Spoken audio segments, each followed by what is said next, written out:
Hello, Dragoncon! My name is Caro, and I am the Brit Track Director for Dragoncon. You're welcome. We're excited to have Matt Smith here. We apologize for the late start. Just want to go over a couple of rules. In the center of the room are microphones, so if you have a question, you can line up. There's one on the right, there's one on the left. There's Andy and Rob that are there for you to ask your questions. This is a Q&A session. We may go a little bit past 2, just in the interest of time. You're welcome. And a couple of rules about if you have a gift, please wait till he's at his autograph table to give it to him. If you want a hug, please also see him at the autograph table. So no one can come up here on stage. We're looking forward to this panel. Also want to announce our Brit Track sponsor, who is Wholanta, which is a local Doctor Who convention. They have some great guests. Check them out. And we're going to start off by introducing our moderator for the panel. This is Aaron Sagers. Let's give him a round of applause.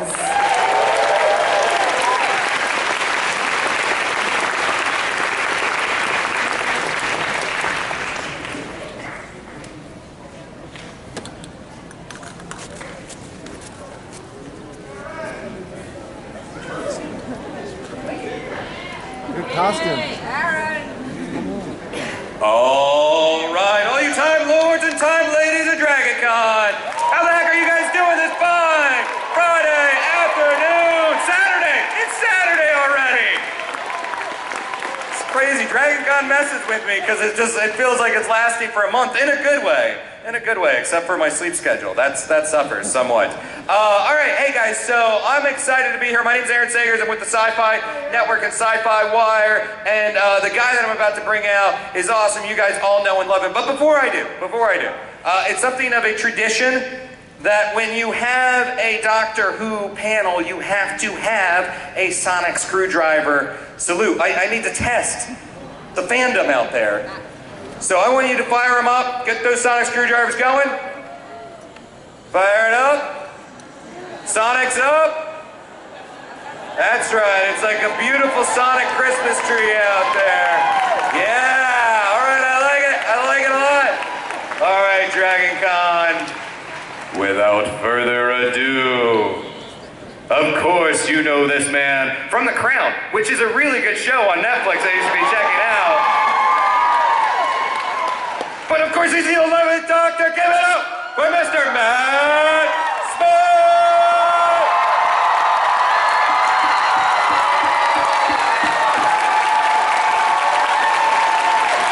Hello. Dragoncon. Woo! It's one crazy convention, man. Yeah, I mean, we were just Oh, chatting. wow, yeah, it's mad. It is, yeah, why do you think, from your perspective, why do you think DragonCon is different? Because, like, you know, we've run the gamut. New York Comic Con, everywhere, San Diego, thank you, sir. There you are, mate. Yeah, pleasure. So why do you think DragonCon's different? What makes it special? Maybe it's something about Atlanta, maybe it's something about the fact it's got the word dragon in the title. Yeah. Been loving Game of Thrones, by the way. I have absolutely no idea, but there's an energy and a spirit of lawlessness which I like. Yeah. And they give us like notepads to write down. Like, there's going to be a quiz at the end. Yeah. All I do is I doodle the same doodle. Well, or like the sort of same but different doodle. That's good. That's like a Picasso right there. Well, flattery will get you everywhere, darling. We can give those to someone at the end. There we are. Well, they're not very good, but beautiful. It's lovely. Actually, no. So I have a question for you. As far as I mentioned, The Crown. Congratulations, season 2 is like happening. Do you think it's harder as an actor to portray a character that other actors have portrayed, the Doctor, step into that role, or is it more of a challenge to play a person that exists in the real world? Yeah, I think that's a really good question. I mean, both sort of have their challenges. The interesting thing about those two characters, weirdly, is that I sort of feel like they're both aliens in a strange way. Because Prince Philip is an alien environment in the same sort of, he comes in, no one really likes him, he doesn't fit in, and there's a similar alienness. But I think in both kind of instances, you want to get them right. Who is a massive pressure because, people are like, do not break Doctor Who. And you're like, oh God, please don't hate me. And then everyone hates you before you've said anything, unless you're Jodie Whittaker, who everyone loves. Rightly so.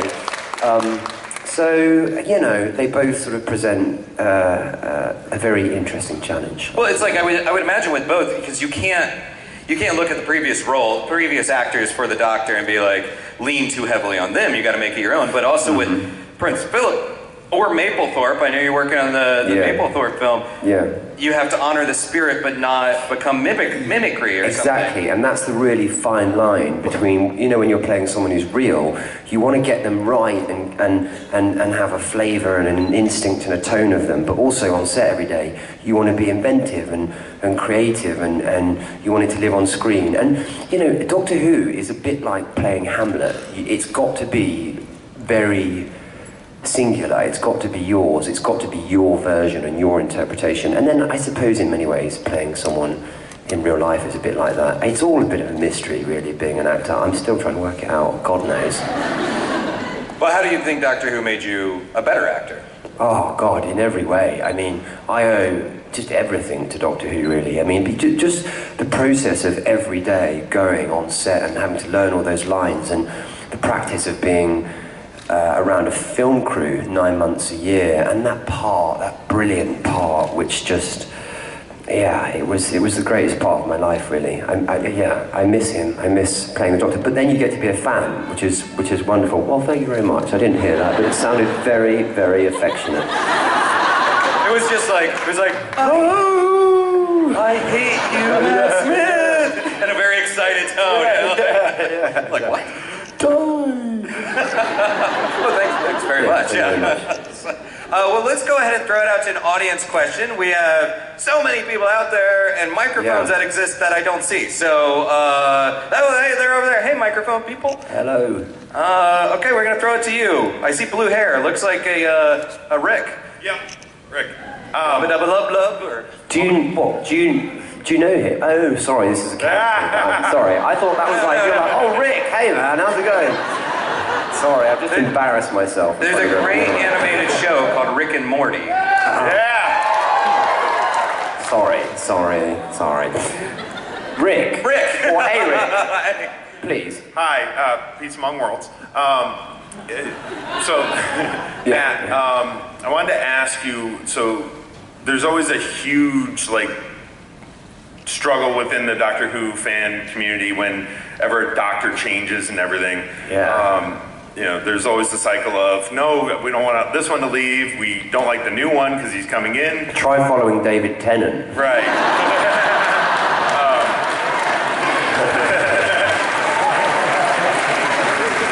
And then, of course, over the seasons, we always grow to love that Doctor each time. It never fails. I wanted to ask you if, when you started, did you get any advice or tips from David? And also, when Peter took over, was there any advice or knowledge that you passed on to him? Yeah, that's a good question. Thank you. I said to Peter one thing. I said, listen to no one. Because the thing is, when you're playing the Doctor, everyone has an opinion on how you should do it, on what costume you should wear, on just everything, because we love it. But it's like I said earlier, it has to be really singular, and I think you've got to be really have a laser vision on, I want to do this. Like, for instance, I knew things about I knew I wanted him to be clumsy. There's just little sort of traits that you go, I want him to be like this, and I knew I wanted him to feel professorial and mad, basically. And David was very generous because he is just a generous, lovely, lovely man. And and we talked, and I passed the same thing on to Peter. And as soon as Jodie got it, I phoned her, when you're in for a ride, mate. Good luck. Because it's mental. I mean, it's like, it's like nothing. It's like no job. It's like no experience, and it's the most, wonderful thing. Stephen Moffat always described it. He's like, when you have a Doctor Who screening, you walk in and people cheer for some unbeknown reason, and then you go and you're in another movie and you walk in and everyone's quiet, and you sort of don't know why. There's something about Doctor Who. Thanks. Actually, I mean, as a follow-up to that, I don't think I've ever talked to you about this, but there's the nature of change of the Doctor himself or herself, and there's a lot of questions about that. But when you're in the role and you're working with Karen and Arthur and they leave and then Jenna steps in, you have to go through a transition as an actor. Like, the character does, but there's also the transition into you're working now with a new co-star. Yeah. Was that exhilarating in a way because you had to you guys had to create a new dynamic. You had to figure out each other's beats and everything together. Yeah, which is tough, because you become so entwined with the people, with your companions, and they do really become your companions, like me and Karen and Arthur. I mean, I'm not sure if anyone was in the signing this morning, in our signing. Was anyone there? Was anyone there? Like, you probably saw when me and Karen and Arthur and Alex all saw each other and go, oh, I miss you. It's that you become really close. But luckily, I got Jenna, who's wonderful and lovely. But it is, that dynamic's so strange, and also my doctor just loved Amy Pond so much. I found that very hard to let go. Yeah, but then, But then see ya. He's a bit of a cat in He's some a ways. total cat. Yeah. He, travels around the universe with hot chicks the whole of his life. Does what he wants, when he wants, how he wants. He's just, Yeah. And now we'll be traveling around the universe with hot dudes, or hot chicks, or hot Silurians, or... and that's the thing, hot dudes as well. I mean, he had Rory Pond. I just used to love it with Arthur as well. We'd like read scripts and then I'd phone it up and I'd go, yeah, you're dead again. Oh, what? Really? Oh, no, man. Let's take another question, I guess, on this side, please. Hey Matt, thanks for being here. Oh, thanks. Your first scene where you're eating all the different foods and everything, and you finally decide you like fish sticks and custard, was that you or the writing, and how did you deal with eating that? Oh no, I could never claim that that's me. That's the genius that is Stephen Moffat. I just loved that when I got it, and also I just thought it was the most brilliant romantic way to meet a companion. And I loved also that it didn't really become a romance, but actually the way he met her was just so gloriously romantic. And then, yes, I ate 12 of them, but I love custard. And it was a night shoot, and then, I tried some fish fingers, and then they also made me these little coconut cakes covered in, like, orange stuff. But I liked them, so I just ate them. And there was a little girl there who was eating, there was a little Caitlin there who was eating ice cream, and it was like we're having a sort of midnight feast in real life and narratively, which was, cool and weird. And that was Karen's cousin or niece? Karen's cousin. Yeah. Cool. Hi, over here. Hey, I have a question about your time on The Crown, because I'm a big fan of The Crown, but I'm also a big fan of Dexter. So I wanted to know what it was like for you to work with Michael C. Hall and what we should expect of his JFK. He's amazing, that guy. He's like the most charming man on the planet. I really like, and also I loved Dexter. Well, I loved early Dexter, Well, no, listen, everyone's allowed an opinion, right? It's, I thought I think it's a shared opinion on, I think even Michael had a shared opinion on the end of Dexter. Yeah, and look, the best season of Dexter is Lithgow,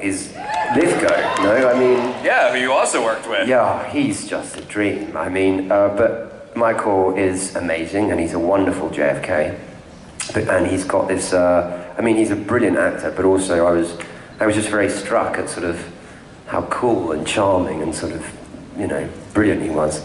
And I love Dexter, so I was, it's weird, that thing when you're working with people. And I had it with Lithgow totally, but you can't help but be slightly starstruck because you've watched them. Do you know what I mean? That never leaves you, and it doesn't matter who you are, or, you know, and some people have it with me, and I have it with other people, and it's a strange shared experience, isn't it? Fame or whatever that is. I don't know. Getting very philosophical. I always think these things are a bit like therapy. Why do you think that, Matt? Well, I've never seen a therapist, actually, but a lot of people tell me I should, and I don't know. Let's talk about me. I'm going to start charging you for these panels. Oh, yeah, thanks, man. Hi. Hello, Mr. Smith. Hello. I have a request. The best thing that we can get out of this panel is to feel like we have an actual one-on-one experience with you rather than watching all of your other interviews you've ever done. So I was hoping you could share something with us that you don't normally share, something to make us feel special. Yeah. Johnny, could you come out, please, mate? So, I brought one of my closest, oldest friends over from Northampton, who is a great friend. Johnny!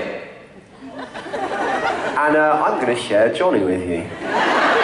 Dragoncon, give it up for Johnny. All right, man. So, and then we can have a photo.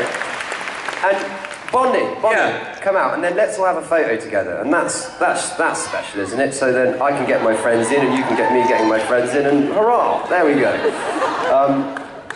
Thinking on the spot here, guys. I'm thinking on the spot. This is my other best friend, Alex Bond. So, yes. Would you mind?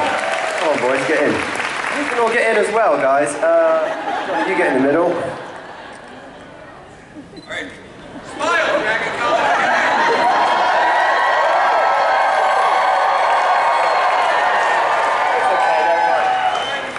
2, 3. Woo! Thanks, guys. Thanks. I don't know if that's special, is it? Or, I mean, what else could I do? I could, well, I mean, yeah, you can have that. There you go. Which is a silly drawing, but there you go.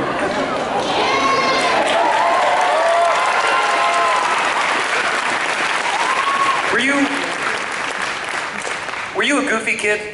Like, what kind of kid were you? I was a weird kid, yeah. I really was, you know, it was, I was, which they will testify to. It's, to anyone who feels peculiar and strange, just keep going with it, because it's kind of one of those things, yeah, I was quite an odd child. I was good at football, but I had a speech impediment, quite a bad speech impediment as a child. See, therapy, I told you. Yeah, you know, I look back and I was quite odd. I was quite an odd child. I was quite sort of misplaced, but had good friends, good family, so. Do you think that kind of preps you for, because the Doctor is sort of an outsider, like he doesn't really belong to anyone, Yeah. and even with like American Psycho, you know, Bateman is obviously an outsider. Yeah. Like, do you think that kind of childhood of feeling a little bit off, a little bit weird, preps you for these kinds of roles, which are outsiders? I mean, you know, maybe. I think so. I sort of always gravitate towards those alien type of characters. I think subconsciously, probably, but who knows, really? It's a strange and wonderful thing, being an actor, because you get to dip into all these odd sources and all these odd memories that you have as children. But like I say, anyone that feels odd and peculiar, continue thus. Yeah. All right. Thank you. Over here. Hi. Hello? Me and my best friend both aspire to be actors. That is our ultimate goal in life. And I'm sure you get this question all the time, but is there any advice to pass on to us?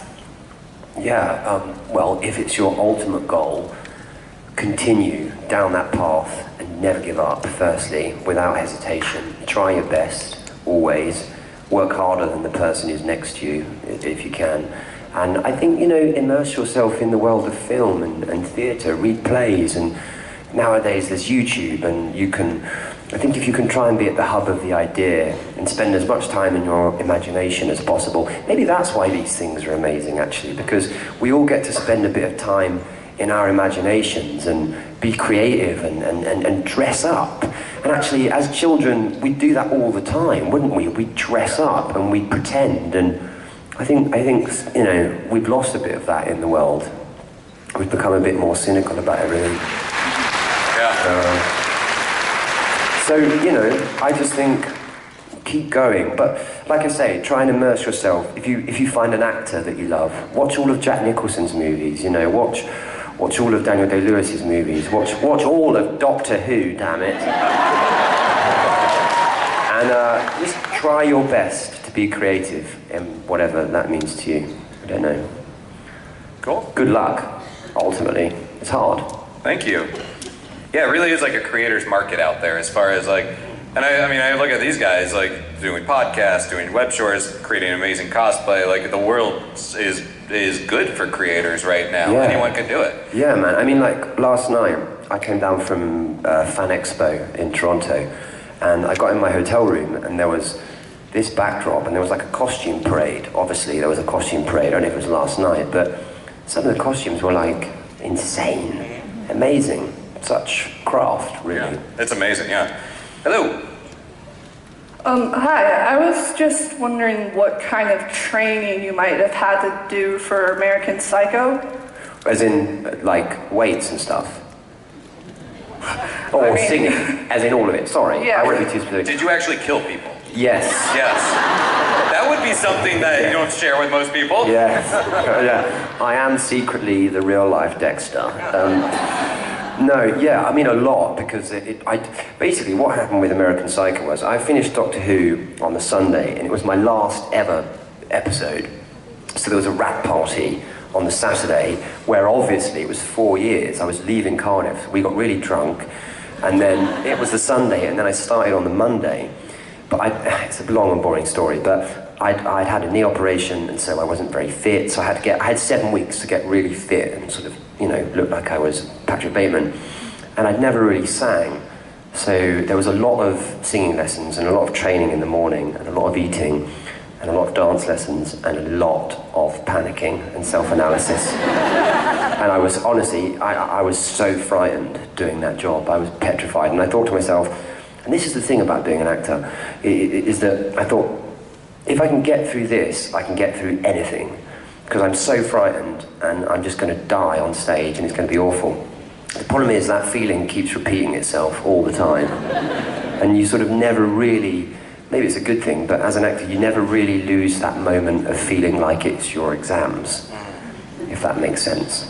But, you know, that's a good thing to drive people forward, I suppose. Yeah, because if you get too cocky, then it seems like that it shows in that performance, you know, like yeah, or too lazy, or phoning it in or something. Yeah. Actually, you know, we've talked before about playing a villain or even like playing the master.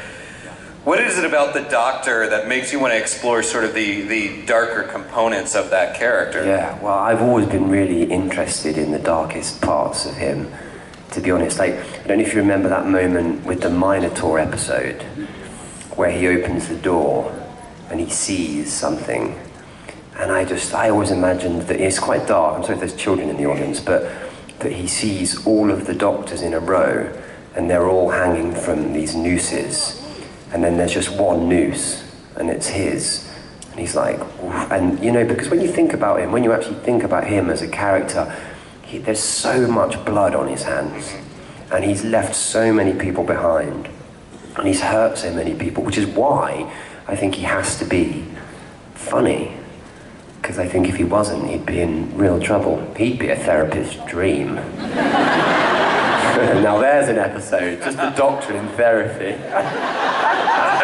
That actually would be amazing. You'd create a storm though, something would happen, there'd be a sinkhole down to some planet, something would go wrong. I'm trying to think who his therapist would be. Good luck to them. Not even River Song, but Alex Kingston herself could be like the therapist to the Doctor. Like, good luck to him then. Next question. Okay, this is a theoretical question for you as an actor. If you could play any role ever, past, present, or future, what would you want to play? Oh man, that's a good question. Look, it's really hard. It's really hard. Okay, what would I want to play? Any role ever, pause. It's like, what's your favourite album? It's tough, right? Look, I'll be honest about it. My favourite superhero is Batman. Batman would be fun. The Joker's always fun, isn't it? That would be cool. But then there's all those great classics. What are the classics? Jack Nicholson's done some good stuff. Cuckoo's Nest, that's a great part. I'd love to play that. Anything that Daniel Day-Lewis has done.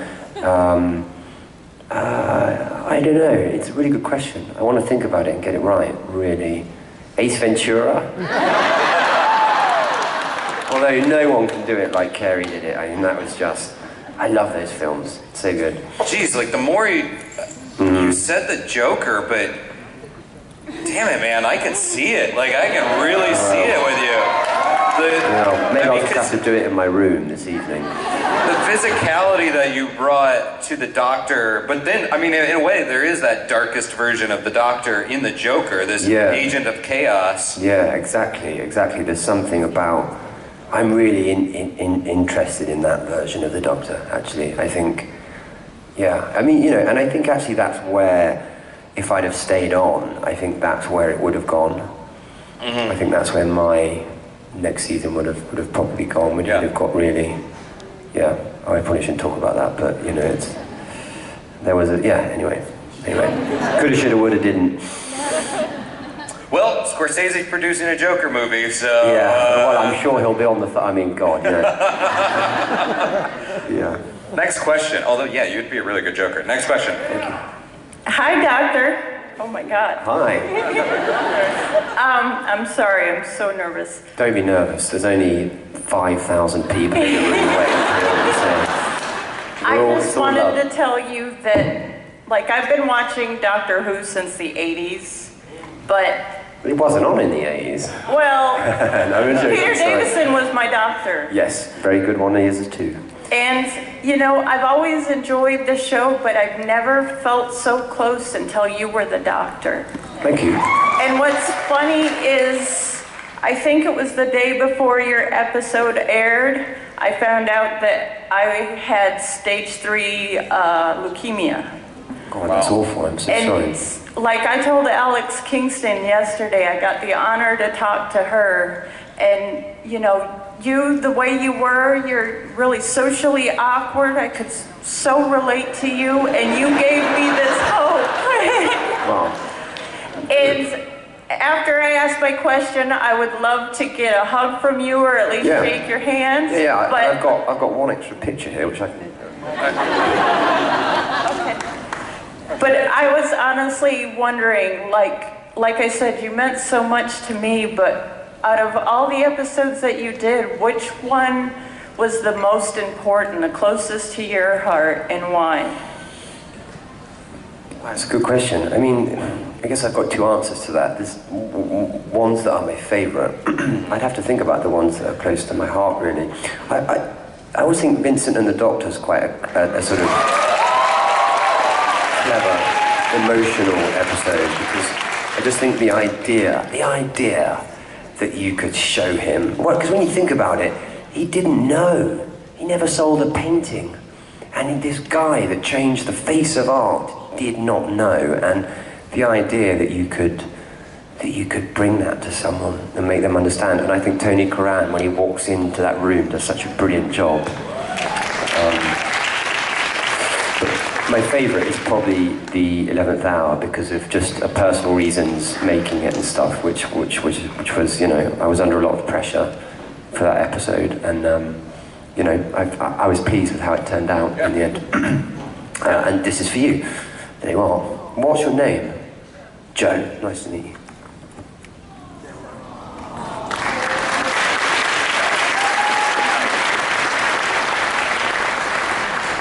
Oh, nice, man. And it's red. Cool. Yeah, I have to say, as far as Vincent and the Doctor, like, there's been depictions, on-screen depictions of Vincent van Gogh in many movies, but Tony's is still like the one that I personally just love the most. Yeah, he's great. Well, the question comes up, what's your favorite and everything, and when you've worked on so many productions and you're kind of taking notes of how directors are working, Have you kind of gotten the bug to direct yourself? Yeah, I actually think I could direct a good episode of Doctor Who. Not that, I mean, I don't know when, but I think I know how to direct that show now. I think you know, we had some good directors, but yeah, one day definitely, it'd be nice to develop that string to one's bow. Yeah. Hello. All right, so I love you and like everything we've talked about, but I want to know how you prepared for the best rendition of Mr. Collins ever in Pride and Prejudice and Zombies. Thank you very much. Flattery will get you everywhere. Well, the thing about Mr. Collins is, I thought he's got to be the complete opposite of Mr. Darcy. So you take Darcy as this sort of roguish hero who doesn't say much, and I thought, well, he's a roguish hero who doesn't say much, so Collins can be a coward who fumbles and bumbles, who, you know, overtalk. You know, so it's about making him completely opposite, really. And then, yeah, I worked with this really cool acting coach called Martin Ledworth, and he helps me a lot. And yeah, and he helps me be funny at stuff, I guess, if I dare say. Well, thank you very much. Yeah, so that's sort of where it all began, and then you know, read the book and hope for the bloody best, really.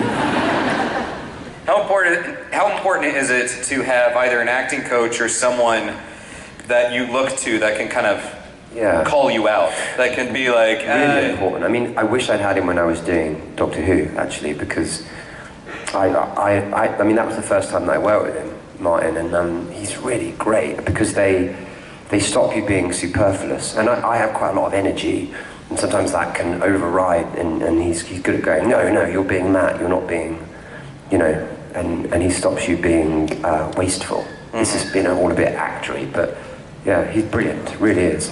It's interesting, yeah. Yeah. Hello. Hi. Hey. You are my favorite doctor. Yes, take that, other 10.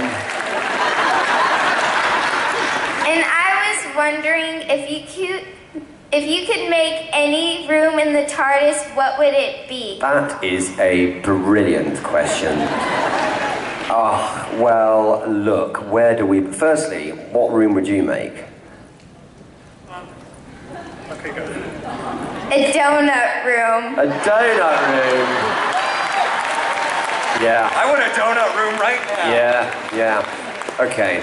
Well, I'd have a room that rains Starnix for Star. So you just get in there and it's just raining sweets, and you're like, whoa, why is it raining sweets, man? And then there's a hippo that lives in the corner called Clive. And who's really grumpy. And then on the left wall, there's just this big sort of door that leads to a spaceship that leads out to sort of some grassland where the hippo can go and hang out when he gets sort of bored. Obviously, yeah. Yeah. There's a tennis court over here, there's a football pitch over here, there's a drum kit, there's a big cinema, and there's a library full of Roald Dahl books. And the piece de resistance is, there's an otter called Boris who lives next door to Clive, who is a fan of line dancing. And yeah, that's what I do. And I'd have a bar in it as well. I mean, that's okay. Yeah. No donut room. No, I know. The donut room wins, I think.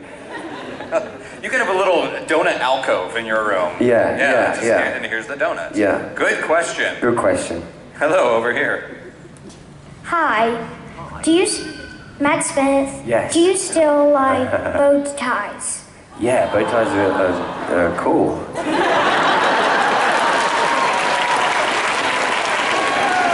They are.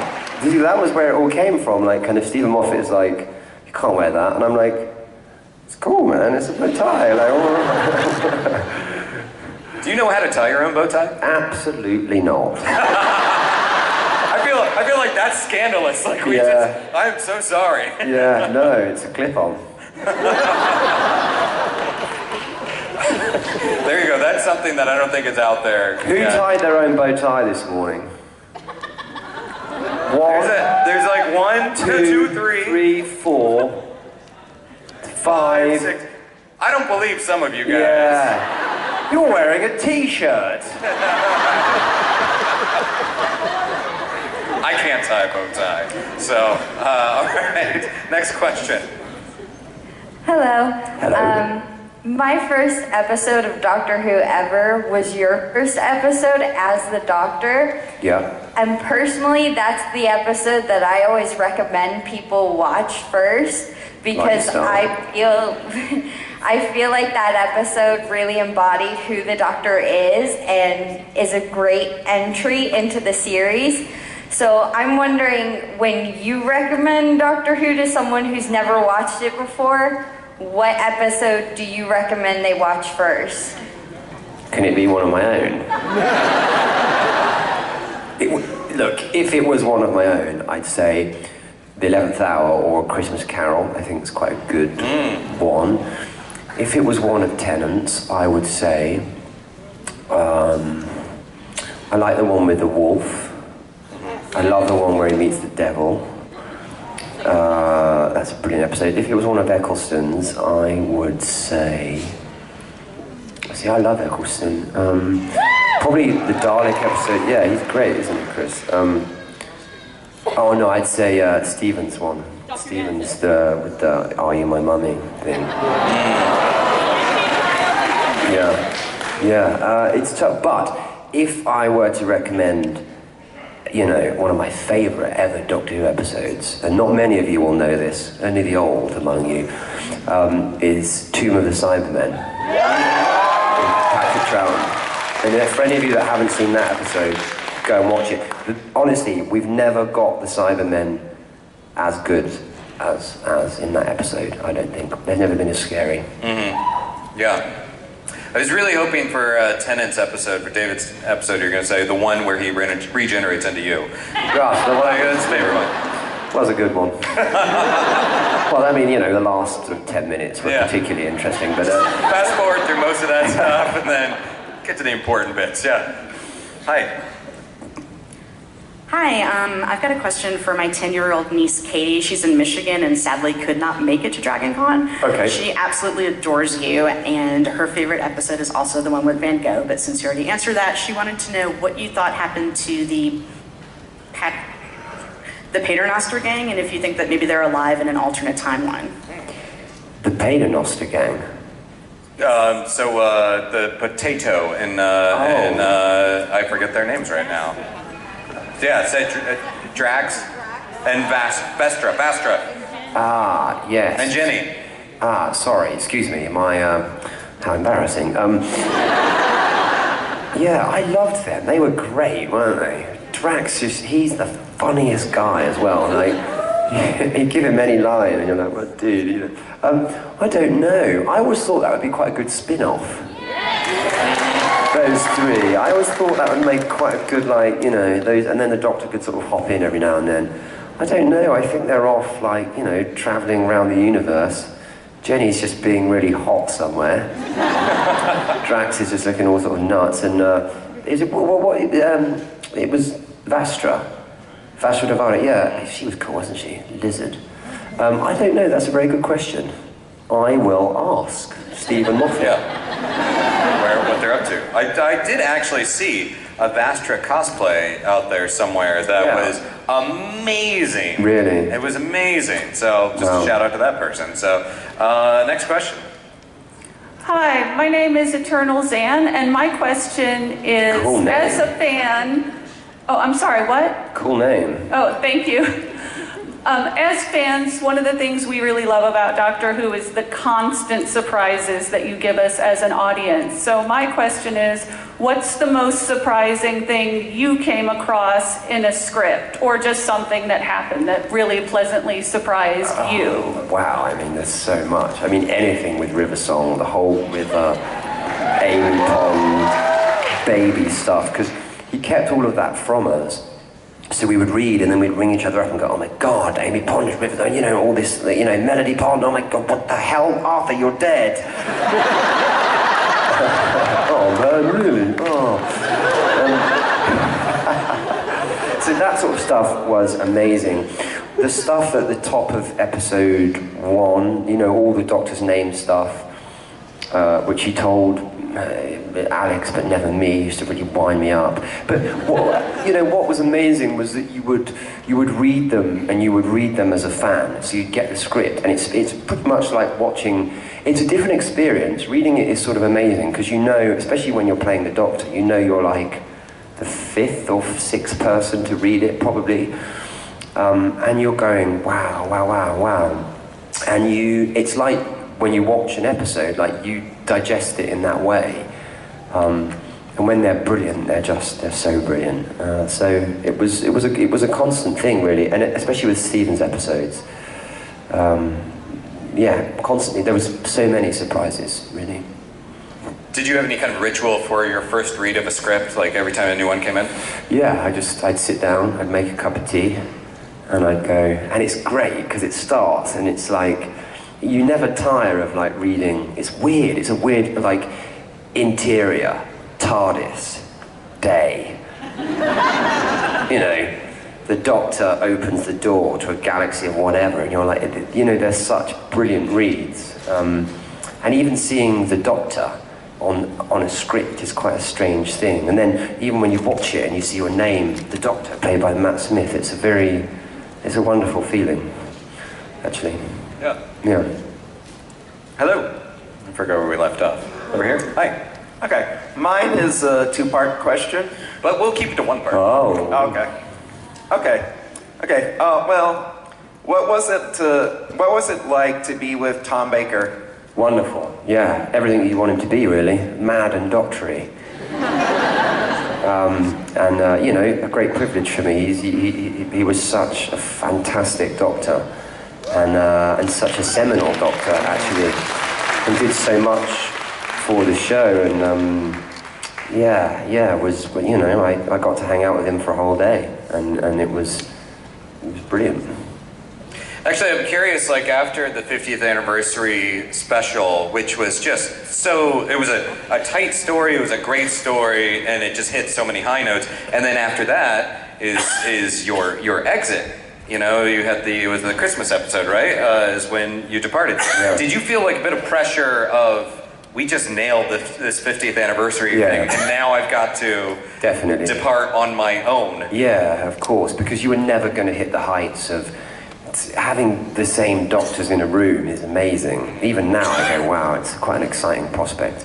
And that was, but you know, the 50th was always meant to be the centerpiece in many ways, you know, because it's the 50th birthday of everyone. And it's not about me. That's the thing about when the Doctor regenerates, he's not dying. It's the same person in a different body, you know, and he's reinvented, and he can't really, he's not, I don't know, it's like, he's carrying on. We mourn him as an audience, but he's all right. He's just, you know, getting an upgrade. Yeah. Trading up. Hello. Yes. Hi, Matt, I'm Callie. Yo. So, 2 parts. My bestest best friend Renee is pregnant, and she is literally going to go into labor in like any time now. She's not in this room right now, is she? No, she couldn't be here. So if you could give her a shout out, that'd be great. So, and then if 11 and River ever had a child, what do you think that child would be like? Sweet Mother of God. Well, it would be impossibly handsome, for one thing. Look, anyone that gets to have a baby with Alex Kingston is going to have a wonderful baby and a wonderful time, frankly. But the Doctor can't have a baby. I don't know. It's like he needs a parent half the time himself. Do you know what I mean? What would he do? It would be just a complete, I don't know, he'd just be like, what are you, small thing? But look, I think it would be an amazing child. I'd like to meet it, if I could. And what was your friend's name? Renee. Renee, good luck. It's going to be painful, but it's going to be worth it. from experience, Matt? Yeah, I am. It's yeah. I've got a background in midwifery actually. So. It was your safety career. Well, exactly. Yeah. Another question. Out of all the Doctor Who episodes, what was your favorite moment on screen? Very good question, my friend. Ooh, that is. Do you know what was really fun? But it wasn't one of my favorite episodes because for personal reasons, at the time we filmed it, it was early on in my Doctor career or whatever. But in The Beast Below, which is episode 2 of season 5, there's a moment where me and Karen come down a slide into a whale's tongue, and they built us this. Honestly, it was fucking enormous. This huge slide. I'm an idiot. Sorry. It was flaming enormous.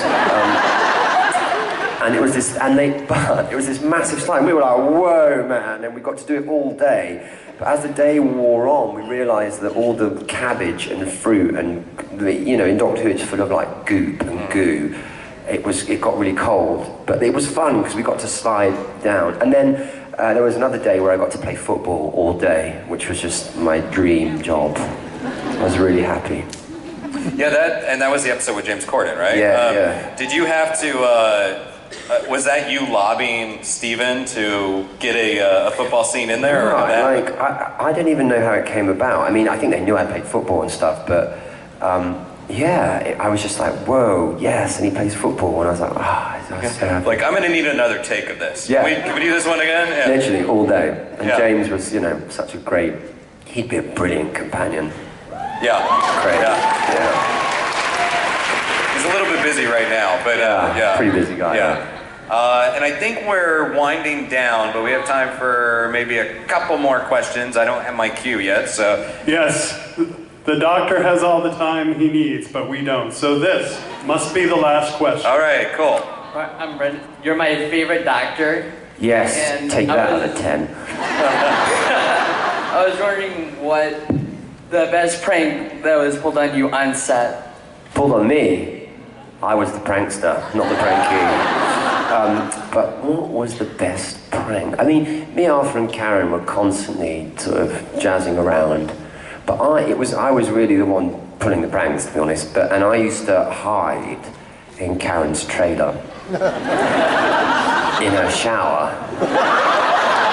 Because she's jumpy, she's quite a jumpy person, and I'd sort of jump out and she, anyway, one day, it sounds really bad, but one day I did this, and I jumped out and I frightened her, and she was so frightened that she cried. Oh, don't do that, it was hilarious. And I do things like that. It was just anything that would wind Karen up would just make me so happy. Such a sadistic note to go out on. Yeah. But hey, Dragoncon, you guys are awesome. Yeah, man. Go see this guy and give it up. Have the best time. Matt Smith! Be lawless.